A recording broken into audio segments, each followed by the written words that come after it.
We talk about the good food a whole lot more on the channel than we talk about the bad food, but sometimes we eat some not so great stuff, or food that's just not worth what you're paying for it. So let's talk a little bit about that.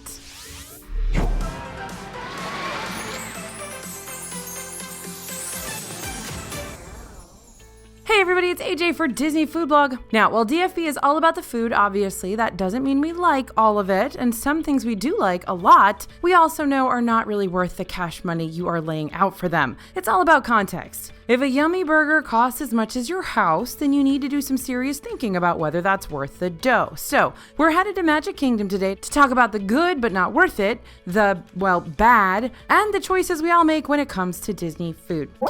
Now we're starting with items that, according to our readers and the team here at DFB, just don't make the grade. This is the stuff you can almost universally skip, or try once and then skip, once you agree with us.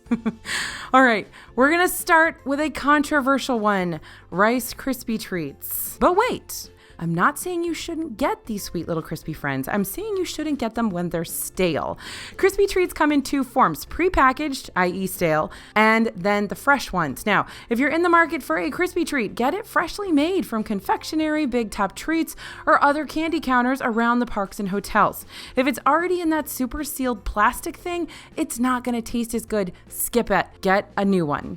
Next on our list is freeze-dried ice cream. Yep, they still do sell it in Tomorrowland, and unless your child is dreaming of being an astronaut one day, I don't see many people getting the freeze-dried ice cream over there. It is chalky, it is flavorless, and basically it feels like you're eating cardboard. Also, heads up, even astronauts don't eat freeze-dried ice cream. It was developed for Apollo 7, but it's questionable whether it ever even flew. According to the Smithsonian, crumbly things like bread have been banned on space flights since 1965 when some dude smuggled a corned beef sandwich in his spacesuit on the Gemini 3 mission.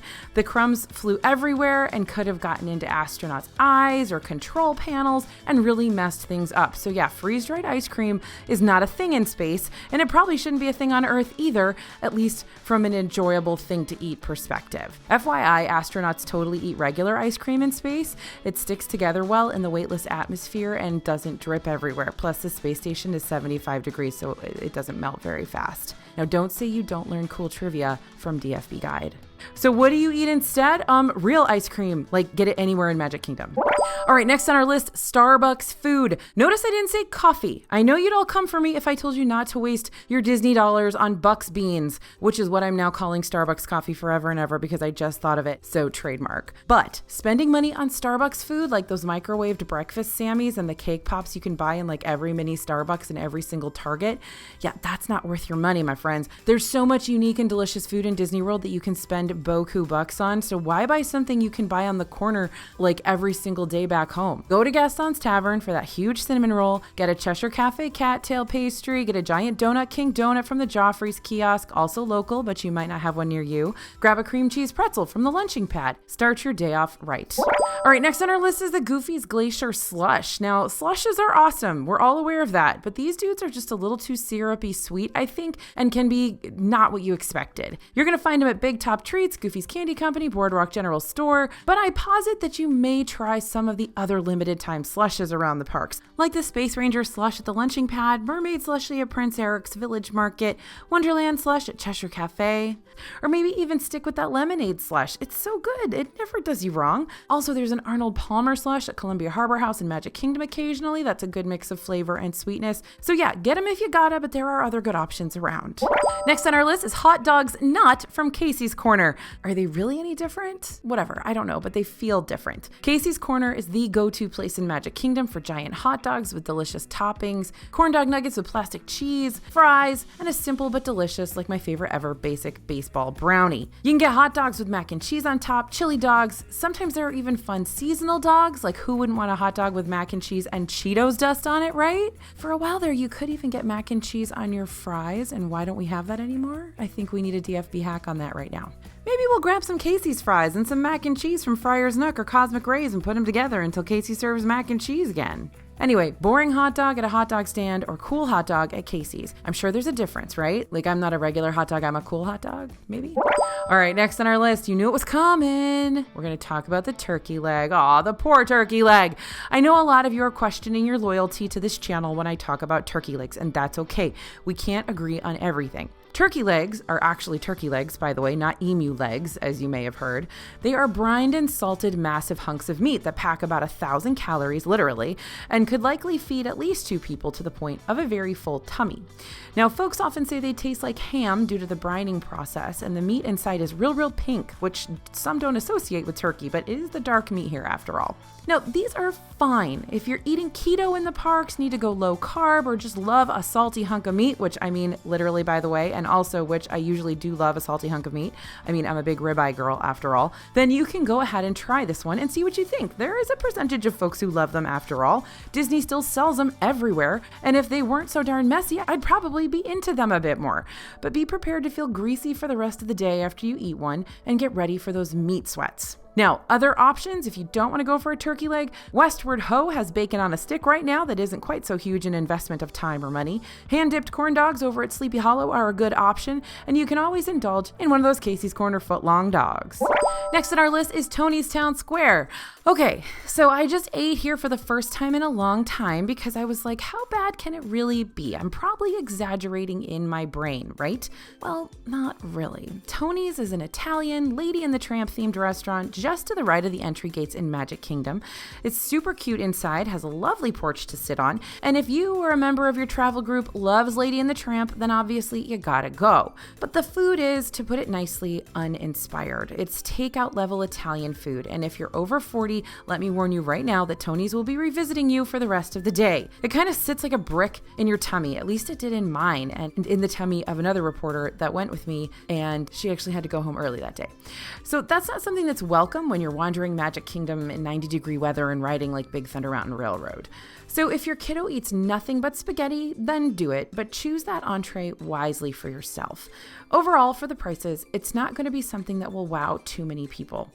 Other places to choose instead, basically anywhere. I love Plaza Restaurant, Liberty Tree Tavern, Skipper Canteen in Magic Kingdom. They all have family-friendly and really good eats. Skipper Canteen is a little more on the exotic side, but it's still the Magic Kingdom and it's still Walt Disney World. So you're going to find something that your kid will eat. I just had the mac and cheese there, the kids' mac and cheese last week, and it was pretty good. All right, next on our list is vanilla soft serve. Now, this one is confusing to me. I like vanilla and chocolate soft serve as much as the next person. It's safe, it's comforting, it's delicious. Whenever I have some after a long time away from it, it just hits the spot. But remember, you're in Disney World, so this is going to be another one of those, it costs too much to waste your time and money on it in Disney World. You can find vanilla soft serve in any town in America, and I promise it will cost less than it does in Disney World. So if you're in the mood to spend lots of cash money on ice cream-like products in Disney World, then get something special. There are tons of Dole Whip flavors and floats, sundaes, handmade ice cream cookie sandwiches drizzled with caramel and hot fudge. By the way, the caramel and hot fudge you have to buy separately. Please purchase separately. And there's cute hard-scooped ice cream cones with Mickey ears. I mean, the possibilities are endless when it comes to ice cream, especially in Magic Kingdom. So ditch the vanilla soft serve and indulge in something a little more unique if you're gonna spend the money anyway. Plaza Ice Cream Parlor, Dole Whip cups and floats at Aloha Isle and Storybook Treats, or the Citrus Swirl at Sunshine Tree Terrace, all great options. Next on our list is that giant lollipop. Let's all raise our hands if we've bought one of these super colorful, swirly suckers from the confectionery. Yep, I see you. That's what I thought. I have too, many times. And how many times has it been devoured in full? Never. The answer is never, my friends. Now, I know you're thinking, AJ, it's just something you do. It's cute, it's fun. My kid thinks I'm the best parent in the world for like 5 seconds until I won't buy him the balloon. And yes, for sure, that's all true. But have you then had to deal with the stick factor? And by stick factor, I mean stickiness factor. Those suckers make you sticky, your kid sticky, everyone's hair gets sticky, everything in your bag is sticky. It's gross. So bring a Ziploc bag to house the uneaten majority of your giant sucker, Or pull the old switcheroo and get your kids something else that one of you might actually eat. Maybe some bagged candy from Goofy's Candy Company that allows you to eat one piece at a time and store the rest for later without spitting all over it and it getting all gooey in your bag. Maybe even let your kid buy 2 bags of Goofy's Candy Company candy and they can choose which ones they're gonna get. And that is in place of that giant sucker that's gonna be worthless. All right, next on the list is mediocre cupcakes. Now, I love a good cupcake, and I abhor a bad cupcake. You just don't want to give cupcakes a bad name, and some of them do. Does that keep me from buying them? No, it doesn't, but you should learn from my mistakes. There are some, bless their hearts, boring cupcakes at the confectionery. Big Top Treats, and other candy counters around Disney World that are just kind of sad. They're plain old cupcakes with frosting that looks and tastes like plastic, and they're just not worth the calories or the money. If you're a cupcake or dessert person, believe me, you got lots of options and great choices in that arena, but these are not it. So keep an eye on our newsletter and on the blog, and we'll steer you in the right direction. For example, in Magic Kingdom, head over to Gaston's Tavern, get the gray stuff cupcake. Remember back when Be Our Guest restaurant first opened and everybody was gaga over the gray stuff? You couldn't get it unless you were like celebrating something, and it was like a super big deal when they brought a little tiny dollop of it out on a plate for you. Well, now you can get gray stuff cupcake and get the gray stuff on top of that cupcake every day of the year. You don't have to like swindle your server into thinking you got married or something. So get the gray stuff cupcake. It's actually really good. Or grab one of those delicious cinnamon rolls. Don't forget to ask for the extra icing over there at Gaston's. All right, next on the list is the caramel apples. Now, these are insanely cute and actually really, really delicious. They come in all sorts of themes and flavors and are really unique options to purchase even though they're pricey. By the way, you can find these at all the candy counters too. But note that they're nearly impossible to eat while walking down Main Street, USA. You gotta cut those babies up, and cast members aren't allowed to do that for you right now, sadly.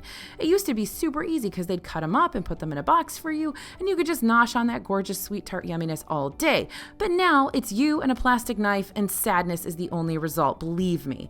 So if you're staying at a villa or somewhere with a full kitchen and real knives, grab one of these on your way back to the hotel and cut it up there and enjoy.